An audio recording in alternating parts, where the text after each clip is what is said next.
مصر هتقفل كلها خلاص من الساعة 9، بس خلّيني أقول لك لو أنت عندك أونلاين business إزاي تستفيد من القرار ده ويبقى في مصلحتك. أكتر حاجة logic هتحصل في الموضوع ده إن المحلات لمّا هتقفل بدري، العميل هيبتدي إن هو يمسك موبايله ويشتري أونلاين، بس في كام نقطة لازم تتأكد إن هم موجودين عشان تعرف تستفيد من الموضوع ده صح.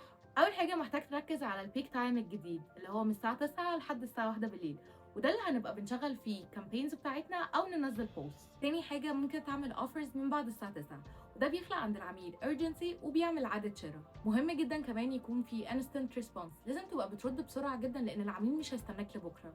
رابع نقطة وهي اللايف سيلينج، تقدر ان انت تحدد ميعاد لايف مثلا يكون الساعة 10، تبتدي ان انت تبيع عليه لايف علشان الناس بتكون جاهزة ان هي تشتري. خامس نقطة مهم جدا ان انت تركز على الكونفينينس، ممكن نبتدي نستخدم جمل زي اطلب وانت في البيت او ان الاوردر بتاعك هيوصل لحد باب بيتك. سادس نقطة وإن أنت تقدر تستخدم الكسل من بعد الساعة 9، خلي دايما البرودكت بتاعك هو الحل ما بعد الساعة 9 زي السكين كير أو الأكل أو أي حاجة توفر مجهود. وبس كده، لو أنت عندك أونلاين بزنس ومش بتستغل القرار ده صح في صالحك يبقى أنت كده بترمي فلوس على الأرض. ولو محتاج حد يظبط لك الاستراتيجي بتاعتك تقدر تبعتلي دلوقتي.